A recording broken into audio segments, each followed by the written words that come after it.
Antes da gente começar esse vídeo, eu queria pedir rapidamente para você curtir esse vídeo, se inscrever no canal. Eu tenho notado aqui pelos comentários nos vídeos que tem muita gente perguntando, muita gente tentando entender como é que nós chegamos nesse nível de transformar o Brasil numa colônia da extrema-direita. É claro que eu não tenho a resposta completa, mas eu acho que eu tenho algumas ideias do que pode estar acontecendo. A primeira delas é a seguinte. Primeiro, veja, você tem no país, e isso não é um fenômeno exclusivamente brasileiro, mas você tem no país uma educação formal muito baixa. Significa o quê? Que quando a educação formal das pessoas é muito baixa, boa parte delas acaba sendo simplesmente um analfabeto funcional. Ele sabe ler, ele sabe assinar o nome, ele consegue entender as coisas muito elementares, mas ele não compreende grandes raciocínios. A extrema-direita captou isso muito bem há muito tempo. Eu sempre gosto de citar o exemplo do nazismo, que foi talvez o ápice, né, da atuação da extrema-direita no mundo. E eles usavam exatamente o mesmo expediente, quer dizer, lançavam pautas muito elementares para o povo, que era um povo massacrado, de uma forma geral, era um povo pobre, e aí era fácil de pegar, fazer aquela lavagem cerebral. Perceba se não é a mesma coisa que estão falando hoje. O Brasil foi governado, perceba, até 2002, o Brasil jamais tinha sido governado por um partido trabalhista. Jamais. O Brasil nasceu de maneira organizada em 1500.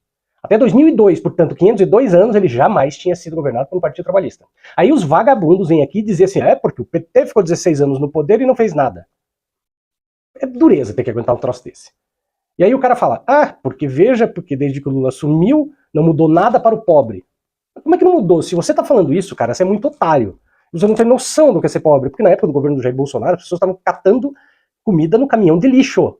Pegando osso na fila do osso. Como é que não mudou nada? A primeira coisa que as pessoas precisam é comer. E elas nem isso estavam conseguindo. Então o cara que fala uma burrice dessa é muito otário. Ele é muito imbecil, ele é muito alienado para falar isso. Mas ok. Em geral, esse tipo de coisa passa na cabeça do pobre de direita. Claro que não é só do pobre de direita, né? Óbvio que não. Você tem a classe média branca também, que adora falar uma besteira, que adora manter o privilégiozinho dela quando ela pode, e por aí vai. Aí aparece um Pablo Marçal falando esse monte de lixo que o Pablo Marçal fala e um monte de gente acreditando. É curioso, né, que você veja as pessoas acreditando, porque não é só o pobre de direita que acredita, você tem a classe média de direita que acredita, você tem os evangélicos que acreditam. É uma lavagem cerebral completa. Agora veja, a base é sempre a mesma, a pauta fácil. Como é que você pega o evangélico? Fala Deus. Se você aparecer dizendo que você é cristão, pronto. Você não precisa falar mais nada. Apareceu, diz que é cristão, você pode fazer a barbaridade que você quiser e tá tudo bem. Marcelo, mas não são todos. É óbvio que não são todos. É óbvio que eu estou generalizando. Mas se não fosse a maioria, não tava desse jeito. Então, infelizmente, é a maioria. E aí você pega aquela outra parte da população, porque tem até estudos que demonstram que o evangélico ele concorda em passar por dificuldades, e é por isso que ele aprova um débil mental como o Bolsonaro. O evangélico ele concorda em passar por dificuldades se isso tiver, digamos assim, garantindo a entrada dele no céu. Porque afinal de contas o Bolsonaro é cristão, entre aspas. Tem diversas pesquisas demonstrando isso. Então o evangélico, de uma forma geral, ele está tentando comprar um lugarzinho no céu, né, apoiando um cara como o Bolsonaro, porque ele acha que se Bolsonaro está ao lado de Deus, se ele é o enviado de Deus, maravilha, então eu estou ao lado do cara certo e tudo bem que eu passe uma aprovação aqui, que minha eternidade está garantida. Aí você tem o outro lado da população, que não é necessariamente religiosa, mas que continua sendo profundamente ignorante no sentido de que ignora as coisas, quer dizer, que não tem conhecimento formal, tem uma dificuldade de fazer raciocínios muito complexos, não entende como as coisas funcionam. Eu recebo todo dia, até na condição de advogado, eu recebo diversas perguntas das pessoas. Mas por que o governo faz isso? Por que o governo faz aquilo? Sabe? Coisas que o governo não pode fazer. Então, perceba, é muito fácil você enganar o cara. Então você pode fazer o que você quiser. Mas agora, tudo isso está ligado realmente a baixa, eu diria que principalmente a baixa escolaridade. Mas é errado dizer que só em razão da baixa escolaridade que o cara vai para a extrema-direita. Porque se fosse assim, não tinha rico de extrema-direita, não tinha classe média de extrema-direita. E tem. E eu diria que é o que mais tem. Então, a esquerda, ela acaba sendo complexa demais. E isso dificulta a aproximação com o povo. Eu não sou das pessoas que acham que a pauta identitária é um problema. Tem muita gente que fala isso. Não, a pauta identitária ela é necessária, mas ela é um problema porque ela afasta as pessoas, né, do governo, no caso do governo de esquerda e tudo mais, porque ela é complexa, a pauta é complexa demais, é muita gente querendo muito direito. Sim, é verdade, é muita gente querendo muito direito, até porque essas pessoas têm direitos. A única coisa que eu não concordo em razão disso, da questão da pauta a pauta identitária, é quando as pessoas massacram o governo porque não conseguiu atender aquilo que aquela categoria queria. Bom, você tem aquela categoria, mas tem um monte de outras também querendo.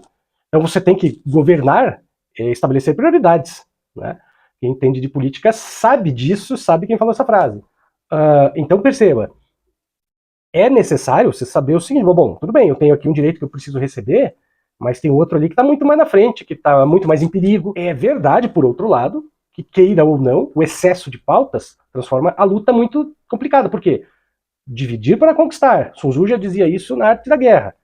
Quando você tem um inimigo e você fragmenta o exército desse inimigo, é muito mais fácil de você conquistar esse inimigo. Ao passo que se o exército do cara está coeso, é muito mais difícil. No começo, a esquerda brasileira ela atuava essencialmente em razão, primeiro, lá atrás da ditadura, da libertação da ditadura, e da pauta econômica. Então você tinha, assim, democracia e economia. É muito fácil de entender isso. É muito fácil. Democracia, poder votar, poder ser votado, poder falar o que quiser, e não ser preso, e nem torturado, e nem morto por causa disso. E economia, uma economia decente, salários bons, salários minimamente razoáveis, era básico. Agora note como a extrema-direita, ela faz isso muito facilmente. Ela coloca 2 ou 3 assuntos. Deus, pátria e família. Pronto, acabou. Deus, pátria e família. Deus, porque todo mundo tem medo de ir pro inferno. Pátria, né? Aquela coisa insossa do que será pátria, as pessoas não sabem. Tanto é verdade que não tem ideia do que é pátria, que vão pra rua com a camisa da CBF. O que é a CBF? A coisa mais podre que pode existir dentro do país é a CBF, mais corrompida que pode existir. O que isso tem a ver com pátria? Mas eles associam. E família, que é o conjunto original onde essas pessoas se reúnem. Família, todos nós temos uma família de uma forma ou de outra. Agora, outra coisa que eu já disse no outro vídeo, que é importante salientar nesse momento específico, é como a extrema-direita ela é insaciável, porque a partir do momento que se abriram as portas do inferno para os anseios da extrema-direita, eles perceberam que eles não precisam ter receio de pedir e pleitear. E eles estão fazendo isso. A partir do momento em que um dos ícones deles já não oferece mais nada, como é o caso do Jair, eles largaram o Jair pela estrada, o que é ótimo, porque foi exatamente o que o Jair sempre fez com os correligionários dele, que na primeira oportunidade o cara largava eles na estrada. Largaram o cara e trocaram pelo Marçal. E a partir do momento que o Marçal também for inviável, eles vão trocar por outro. Mas basta alguém aparecer rapidinho dizendo, opa, não teve aqui em Curitiba aquela candidata, Cristina Gremel, que era da Gazeta do Povo, aquele jornalzinho nazifascista que tem aqui na nossa cidade. Ela participou de um dos debates dizendo assim, quero deixar claro que eu sou a única pessoa de direita desta sala. Pronto, bastou. É a senha. Bastou ela dizer isso, eu sou a única pessoa de direita. Pronto, já conquistou a nata curitibana da extrema-direita. Ela só falou isso. Ela não precisa perder tempo falando em pautas, melhorar a cidade, vamos tampar o buraco, vamos pagar não sei o quê, vamos melhorar o salário. Não, nada. É porque, claro, que eles não vão fazer isso, né? E o que eu também disse no outro vídeo é, na medida em que vão surgindo novos ícones da extrema-direita, eles vão tendo que ser piores, mais cruéis do que o anterior, porque senão eles também são substituídos. Né? E é isso que está acontecendo.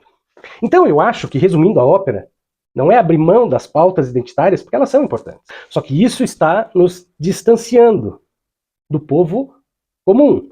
Porque nós, da esquerda, nós entendemos muito bem dentro dessa pauta. Não tem problema pra gente. A gente entende isso. Mas quem não é da esquerda não entende.